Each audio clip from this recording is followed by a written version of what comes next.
As water gas, जिसमें हमने carbon monoxide और हाइड्रोजन गैस को आपस में मिक्सअप किया in the presence of zinc oxide and chromium oxide, then it is converted into a methanol। ठीक है, चैप्टर का जो नेम है हमारे पास alcohol phenol and ether, alcohol phenol and ether. Chapter number कौन सा है आपका? Chapter number 11। ठीक है जी, तो भी मैंने बताया कल हम लोगों ने कौन कौन सी प्रेपरेशन की थी। प्रेपरेशन ऑफ, याद है कुछ के नहीं? अच्छा याद है, ओके। तो आप मुझे आवाज दे दीजिए करें, हाँ जी, हमने एक हौसला हो जाता है। ठीक है कि आप लोग ऐसे करें। और कुछ स्टूडेंट ने बेस्ट हैं, अभी लेकर के 1 घंटे बाद उनके सामने मेरे पास व्हाट्सएप पे भी आ जाते हैं। तो वेरी गुड, आपके अंदर बचे। तो एक फार्मूला बस मैंने बताया, केमिस्ट्री में कितने नंबर लेने हैं? 80, 85, और ये वाला आ जाएंगे, कोई इतना बड़ा इशू नहीं है। ठीक है, तो कल हम लोगों ने बच्चों मेथनॉल की प्रेपरेशन की थी, CH3OH, और हमने एक प्रेपरेशन की थी एथानॉल की। विद इन 2-3 मिनट्स मैं रिव्यू करवा देता हूँ। इसको मैंने रिव्यू करवाया कि when carbon monoxide react with hydrogen in the presence of zinc oxide and chromium oxide, 450 degree centigrade temperature and 200 atm pressure, ये कंडीशन अप्लाई करेंगे तो कार्बन मोनोऑक्साइड और हाइड्रोजन गैस, इन दोनों गैसेस का जो मिक्सचर है वो किस में कन्वर्ट हो जाता है? मेथनॉल में। फिर हमने इसकी प्लांट डायग्राम देखी, कार्बन मोनोऑक्साइड हाइड्रोजन को मिक्सअप किया, इनको रिएक्ट किया, गैस प्यूरिफाइंग यूनिट में ट्रांसफर हुआ। उस गैस प्यूरिफाइंग यूनिट से आगे फर्दर कहाँ ट्रांसफर हो गया? कंप्रेसर में। कंप्रेसर ने उसके ऊपर 200 atm प्रेशर अप्लाई किया। Then these gases are sent into a catalyst tower. Catalyst tower के अंदर कौन सा कैटलिस्ट यूज किया था? क्रोमियम ऑक्साइड और oxide and zinc oxide. Temperature कितना प्रोवाइड किया था? 450 डिग्री सेंटीग्रेड टेम्परेचर प्रोवाइड किया, 200 atm प्रेशर। उसके बाद फिर हमने इसी चीज को आगे फर्दर इन गैसेस को कहाँ ट्रांसफर किया? कंडेंसर में। क्यों कंडेंसर में ट्रांसफर किया? क्योंकि हमें पता है, हमने एक रूल पढ़ा था लिक्विफेक्शन ऑफ गैसेस का, जब आप गैसेस के ऊपर हाई प्रेशर और लो टेम्परेचर प्रोवाइड करते हैं, then gases is converted into a liquid. तो गैसेस किसमें कन्वर्ट हो गई? मेथनॉल में। अभी भी कुछ गैसेस ऐसी थी जो लिक्विफाई नहीं हुई, रीसर्कुलेशन पंप लगा के उन गैसेस को सक करेंगे, and these gases are sent into a compressor, and this process is repeated again and again till all gases is converted into a liquid। तो इस तरीके से हम मेथनॉल की प्रेपरेशन कर सकते हैं। उसके बाद एथेनॉल की प्रेपरेशन हम लोगों ने किस मेथड से देखी? फर्मेंटेशन से। 2 मेथड से इसमें, number 1 from molasses and second one is from starch.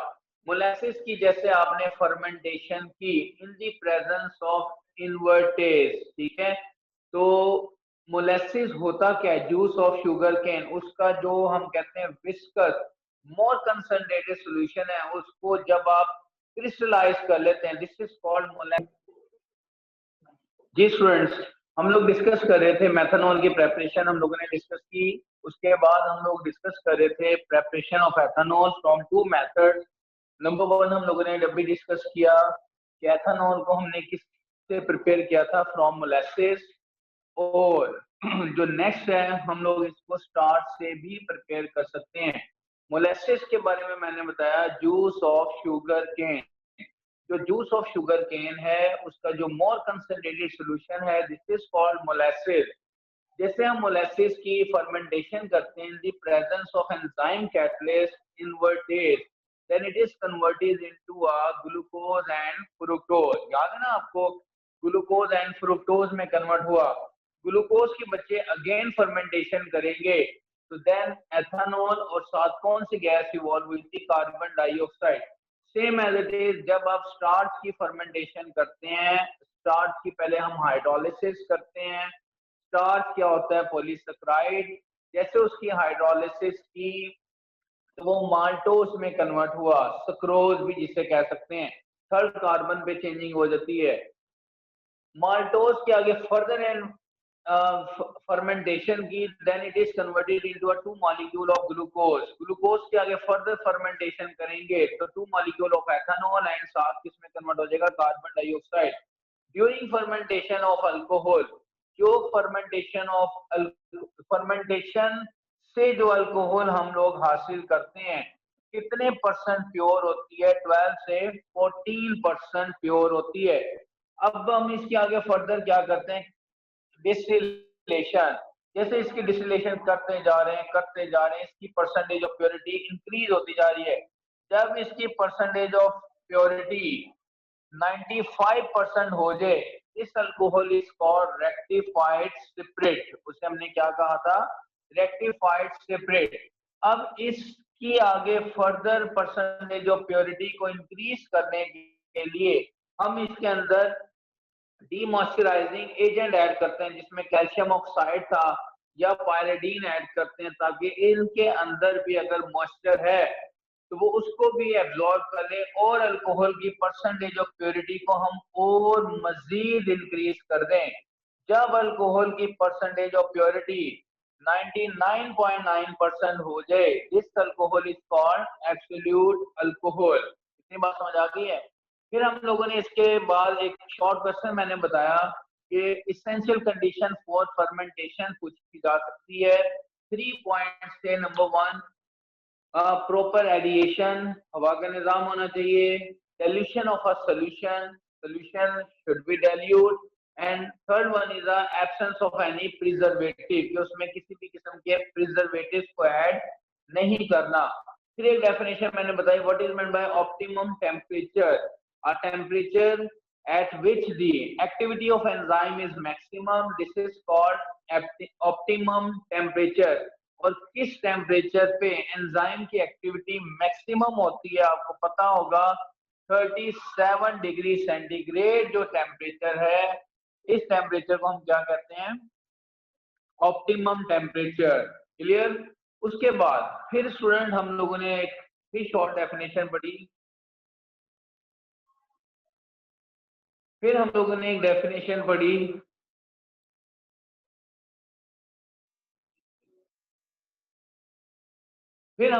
Definition पढ़ी, कौन सी डेफिनेशन पढ़ी, याद होगा, what is meant by methylated spirit.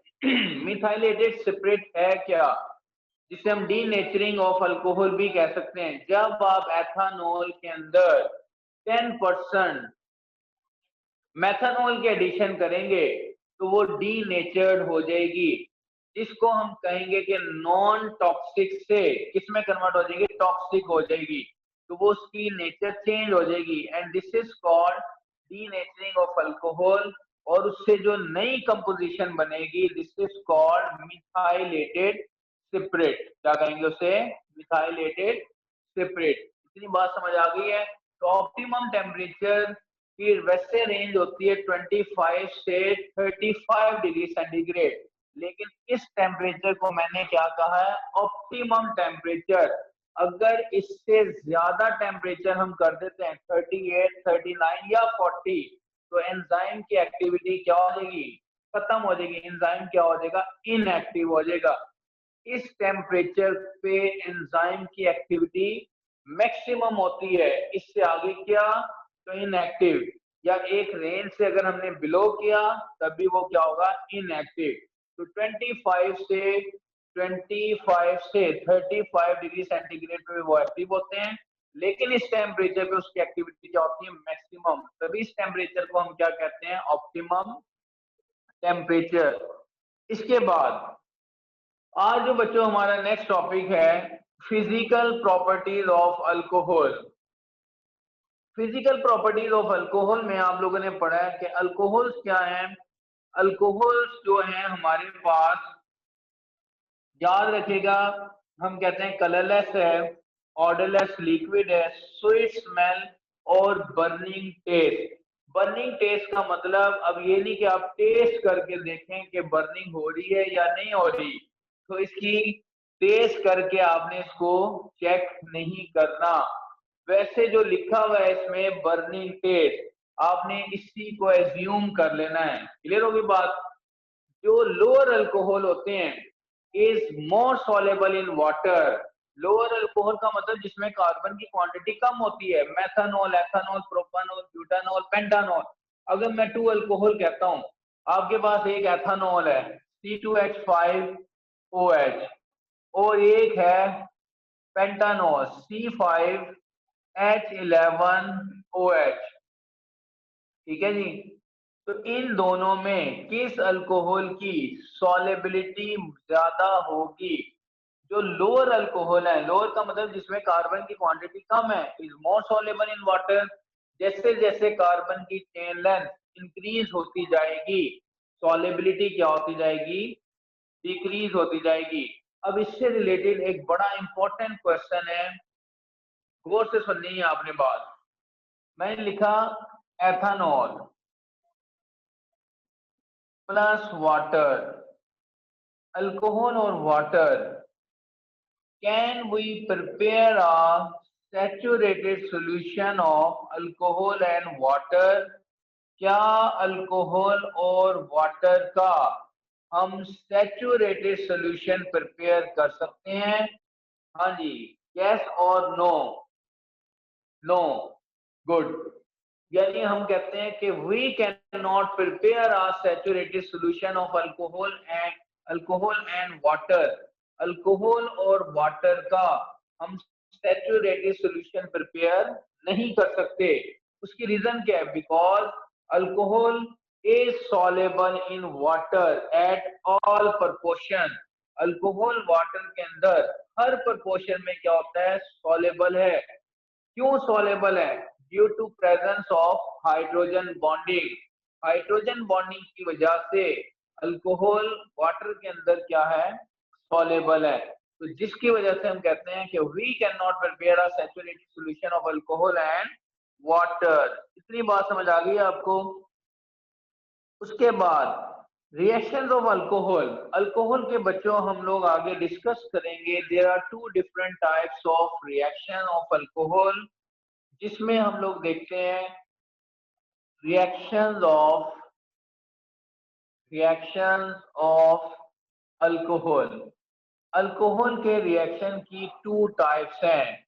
Alcohol में मैं लिखता हूं CH3CH2OH। एक में क्या होगा? यहां से कार्बन ऑक्सीजन बॉन्ड की क्लीवेज होगी, जिसे हम कहते हैं cleavage of carbon oxygen bond. और एक है जिसमें CH3 CH2O और H, जिसमें ऑक्सीजन हाइड्रोजन बॉन्ड की क्लीवेज होगी। मैंने क्या बताया? There are 2 different types of reactions of alcohol. Alcohol के बच्चों रिएक्शन की 2 टाइप्स हैं। एक में क्या होगा कि कार्बन ऑक्सीजन बॉन्ड की क्लीवेज होगी, और दूसरे में क्या होता है? ऑक्सीजन हाइड्रोजन बॉन्ड की क्लीवेज होगी।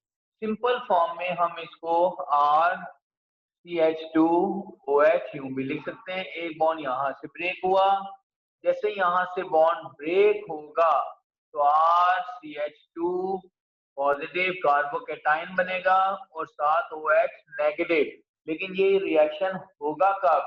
जब न्यूक्लियोफाइल को अटैक करवाएंगे, तब कार्बोकेटाइन की फॉर्मेशन होगी। ठीक है?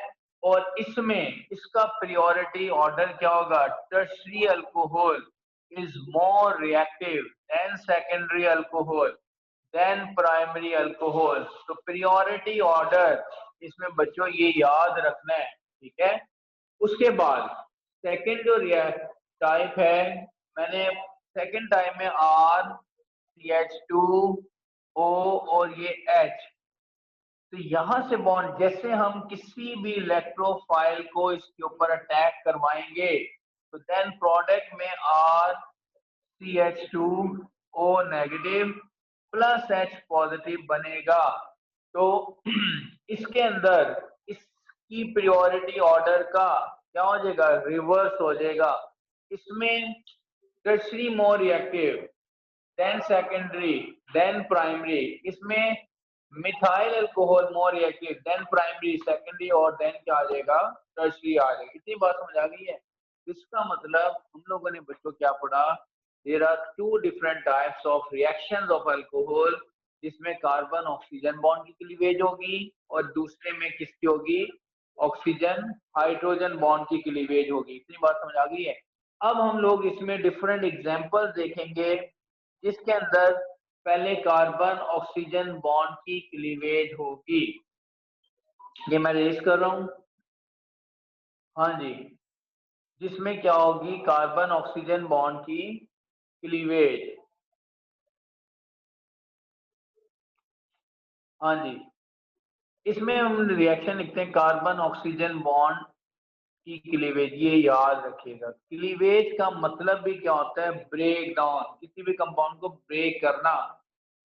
हम इसमें क्या करेंगे, CH3 CH2OH इथाइल अल्कोहल को, याद होगा ग्रिगना, ये अल्काइल हैलाइड वाले रिएक्शन भी हम लिख सकते हैं, ठीक है।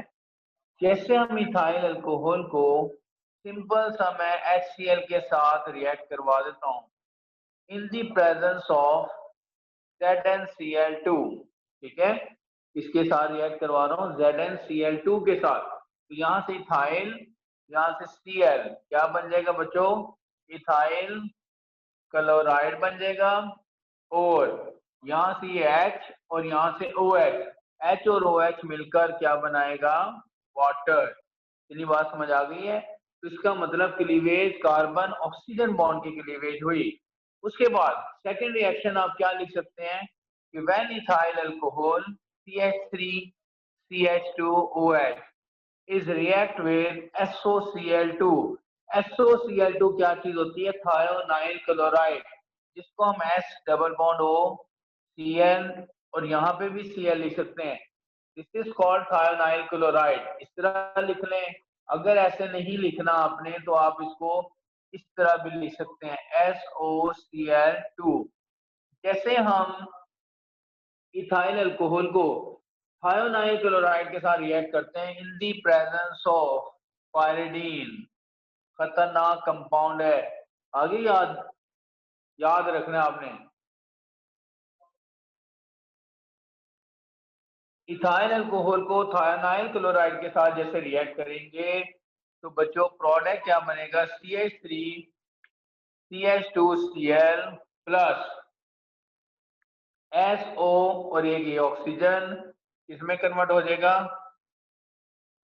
SO2 में, और साथ किस में कन्वर्ट हो जाएगा, HCl। ठीक है, लिख सकते हैं कि नहीं, क्लियर हो गई बात इतनी।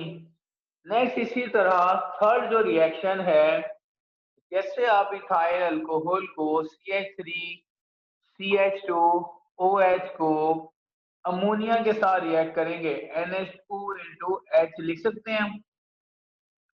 होगा क्या, यहां से H निकलेगा, यहां से बच्चों H निकलेगा, और यहां से OH, H और OH क्या बना देगा, वाटर, और ये अमाइनो ग्रुप इस इथाइल के साथ अटैच हो जाएगा। ये रिएक्शन होता है in the presence of THO2, thorium dioxide, इसमें होगा thorium dioxide. This is also called as thoria, common name इसका थोरिया भी कहते हैं। थोरियम डाइऑक्साइड, जिससे होता है ना लेड डाइऑक्साइड PbO2, ये थोरियम डाइऑक्साइड।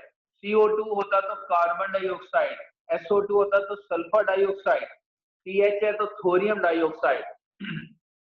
तो प्रोडक्ट क्या बनेगी, CH3 CH2 और साथ NH2 प्लस H और OH मिलकर बच्चों क्या बना देगा, वाटर बना देगा। क्लियर होगी इतनी बात। ये तीन रिएक्शन बुक में थे, एक और हम देख लेते हैं इसी एग्जांपल में। व्हेन इथाइल अल्कोहल CH3CH2OH को जैसे आप रिएक्ट करेंगे PCl3, क्या चीज होती है PCl3, फॉस्फोरस ट्राइक्लोराइड। क्या चीज होती है, फॉस्फोरस ट्राइक्लोराइड। इसके 3 मॉलिक्यूल्स लेंगे तो देन प्रोडक्ट क्या बनेगी, CH3 CH2Cl इथाइल क्लोराइड बन गया और H3PO3, नाम क्या होगा इसका, H3PO3, फॉस्फोरस एसिड, क्या कहेंगे इसको, फॉस्फोरस एसिड। फिर PCl5 से भी करवा सकते हैं, लेकिन इतने रिएक्शन इनफ है, ठीक है। उसके बाद reaction due to the cleavage of oxygen, reaction of alcohol due to oxygen hydrogen bond cleavage, इसकी वजह से हम देखेंगे अब क्लीवेज हो क्या रही है। आपके पास रिएक्शन है इथाइल अल्कोहल CH3 CH2OH। जैसे इथाइल अल्कोहल को सोडियम मेटल के साथ रिएक्ट करेंगे, इथाइल अल्कोहल को सोडियम मेटल के साथ रिएक्ट करेंगे तो यहाँ से इसके बॉन्ड की क्लीवेज होगी। ये सोडियम इस ऑक्सीजन के साथ अटैच हो जाएगा और जो प्रोडक्ट बनेगी CH3CH2ONA। What is the name of this compound, इसका नाम क्या हो जाएगा, सोडियम एथ oxide. Number of molecule 2 molecules हैं, कितने मॉलिक्यूल्स हैं इसके साथ, आप एरो स्मॉल कर लें, 2 molecule. This is called sodium methoxide. और साथ कौन सी गैस रिलीज हो जाएगी, H2। मैंने क्यों यहाँ पे 2 लगाया, क्योंकि हाइड्रोजन कभी भी एटॉमिक फॉर्म में एग्जिस्ट नहीं करती, मॉलिक्यूलर फॉर्म में एग्जिस्ट करती है। हाइड्रोजन गैस इवॉल्व करवाने के लिए हमने यहाँ पे 2 लगाया। सेकंड जो इक्वेशन है, जैसे हम मेथानॉल को CH3CH2OH, ethyl alcohol is react with magnesium, इसके साथ रिएक्ट करवाया है मिथाइल ग्रिग्नार रीजन के साथ, मिथाइल मैग्नीशियम, बेशक इधर ऊपर स्पेस कम है, चले हम इसको यूं लिख देते हैं, मिथाइल मैग्नीशियम आयोडाइड कहते हैं, ब्रोमाइड नो इशू, ब्रोमाइड से मैं करवा देता हूँ। ग्रिग्नार रीजन के बच्चों जब भी रिएक्शन होंगे in the presence of dry ether, ether की प्रेजेंस में होगा, तो यहां से क्लीवेज हुई, यहां से ये H इस CH3 के साथ अटैच होकर क्या बनाएगा, CH3 प्लस H, तो क्या बन गया CH4। CH4 क्या चीज होती है, मीथेन। कहाँ यूज होती है, सुई गैस में, जो आजकल शॉर्ट होने लगी है, हो गई है कि नहीं, अभी हो गई है, गैस की कमी हो रही है। ये एक्चुअली होती क्या है, मीथेन होती है, नेचुरल गैस। और साथ बाई प्रोडक्ट क्या बनेगी, Mg, यहाँ पे Br आ जाएगा और यहाँ पे OC2H5। What is the name of this compound, magnesium ethoxy bromide, क्या कहेंगे बच्चों इसको, मैग्नीशियम एथॉक्सी ब्रोमाइड, क्या कहेंगे इसे, मैग्नीशियम एथॉक्सी ब्रोमाइड। क्लियर। एक और रिएक्शन देखते हैं, when ethyl alcohol CH3 CH2OH, जैसे हम इथाइल अल्कोहल को एसिटिक एसिड के साथ रिएक्ट करेंगे CH3COOH in the presence of H positive, होगा क्या, यहां से ये H निकलेगा, यहां से OH निकलेगा, H और OH मिलकर क्या बना देगा, वाटर, और प्रोडक्ट का नाम क्या हो जाएगा, CH3C डबल बॉन्ड O, और इसको C2H5 भी तो लिख सकते हैं, C2H5, ये इथाइल ग्रुप, ये पूरा क्या होता है, एसीटेट, तो क्या बन जाएगा, इथाइल एसीटेट, H और OH मिलकर क्या बन गया बच्चों, वाटर। इस तरह हम लोगों ने आज जो रिएक्शन डिस्कस किए, रिएक्शंस ऑफ अल्कोहल पढ़े, कितनी टाइप थी, 2 टाइप, जिसमें कार्बन ऑक्सीजन बॉन्ड की क्लीवेज थी और दूसरे में ऑक्सीजन हाइड्रोजन बॉन्ड की क्लीवेज थी। कार्बन हाइड्रोजन बॉन्ड की जब आपने क्लीवेज पढ़ी कि जब न्यूक्लियोफाइल को बच्चों अटैक करवाएंगे तो कार्बोकेटाइन की फॉर्मेशन होगी, ये इसका प्रियोरिटी ऑर्डर है।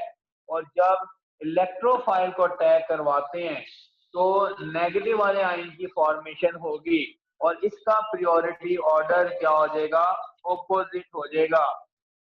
इसका प्रियोरिटी एंटी ऑर्डर क्या हो जाएगा, ऑपोजिट हो जाएगा, चेंज हो जाएगा। उसके बाद फिर हम लोगों ने जो रिएक्शंस देखे जिसके अंदर एथेनॉल को HCl से रिएक्ट किया तो इथाइल क्लोराइड वाटर बन गया, इथाइल अल्कोहल को थायोनाइल क्लोराइड के साथ in the presence of pyridine किया तब इथाइल क्लोराइड सल्फर डाइऑक्साइड और HCl बना। Same as it is ethyl alcohol को अमोनिया से in the presence of sodium dioxide ethyl amine, और साथ आपके पास किसकी फॉर्मेशन हुई, वाटर की। फिर हमने PCl3 से किया या PCl5 से करेंगे, अल्काइल क्लोराइड की फॉर्मेशन होगी। Reaction due to OH bond, यहां से जैसे हमने क्लीवेज की तो product sodium ethoxide, Grignard reagent से किया तो अल्केन, और अगर हमने एसिटिक एसिड से किया तो इथाइल एसीटेट जिसको हम क्या कहते हैं, एस्टर। क्लियर हो गई बात? तो बच्चों यहाँ तक अच्छे तरीके से रेडी करना है। कल इंशाल्लाह हमारा नेक्स्ट टॉपिक हम डिस्कस करेंगे और वो बड़ा इंपॉर्टेंट है, ऑक्सीडेशन ऑफ अल्कोहल, उसके रिएक्शन और एंटी टेस्ट के हवाले से उसमें से बड़ा कुछ आना है। छोटी दे रहा हूँ, मेडिकल या इंजीनियरिंग के स्टूडेंट्स और उसमें जो मिस्टेक करके आ सकते हैं तो वो आपको पहले ही इंशाल्लाह हाईलाइट कर दिया जाएगा, आपने वो मिस्टेक नहीं करनी, और 99% उसके चांसेस हैं ऑब्जेक्टिव में भी सब्जेक्टिव के लिए भी। ठीक है, बाकी कल इंशाल्लाह हम डिस्कस करेंगे। जो बच्चे असाइनमेंट्स बना रहे हैं फौरन इसको करके मुझे आप सेंड कर दीजिएगा। ठीक है, ओके बेटा, अल्लाह हाफिज, टेक केयर।